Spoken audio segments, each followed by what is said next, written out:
পলাশবাৰী সমষ্টিৰ অন্তৰ্গত ৰামপুৰৰ শ বিঘা ভূমি আৱৰি আছে ঐতিহাসিক শ বছৰীয়া পৰম্পৰাৰে সমৃদ্ধ এই দৰাবিল।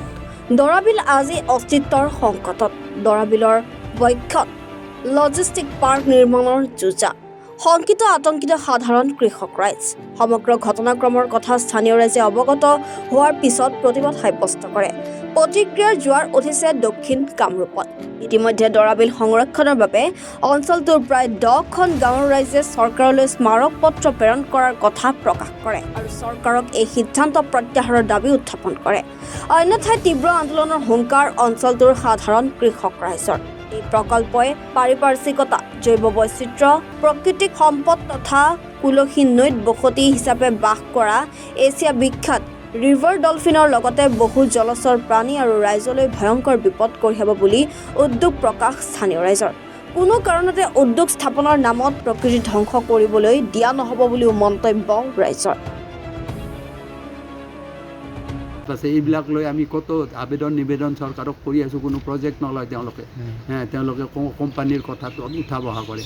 গতিকে এই সকলো কথা মিলি শিহু ইয়াৰ আৰ্দ্ৰভূমি হিচাপে তাৰ প্ৰাকৃতিক যিটো চেইন আছে, মানে শৃংখল আছে, সেইটো মানে যদি হেৰি কৰে তেতিয়াহ'লে ইয়াৰ জনজীৱন, প্ৰাকৃতিক পৰিৱেশ চব নষ্ট হৈ যায়।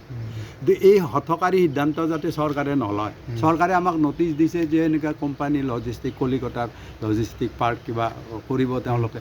তাৰপৰা 160 বিঘা নম্বৰ দাগত কিমান 83 বিঘা কিমান কথা কিমান লেচা আৰু 246 দাগ। এইটো মানে যদিও এইটো গৌচৰণীয়া পথাৰ, এটা সময়তেতো বিলৰ হেৰি আছিলে, এতিয়া নদীৰ পানী যিহেতু হেৰি হৈছে, অলপ বিলটো মানে হেৰি হৈছে, অলপ ঠেক হৈ আছে পানীৰ ভূমিটো, যাৰ ফলত ইয়াত পশু চকু মানুহে এটা গৰু পুহি পেলাই একো নাথাকেই। কিবা এটা ছোৱালীজনীৰ কিবা যদি ঋতু হেৰি উৎসৱ পাতিব লাগে, হেৰি হোৱাৰ পিছত তেওঁৰ একো নাথাকে গৰুক এটা বেচাৰ বাহিৰে, বা কিবা এটা লোন ল'লে তেওঁ গৰু হেৰি কৰে। তো এই গোটেই ইকনমিটো এতিয়া ৰুৰেল ইকনমি বুলি যিটো আছে, ইয়াতে এটা বিৰাট পৰ্যটনৰ সম্ভাৱনা আছে। যিহেতু ইয়াত শিশু আছে, ইয়াৰ শিশুৰ ব্ৰিডিং কণ্ডিশ্যন আছে।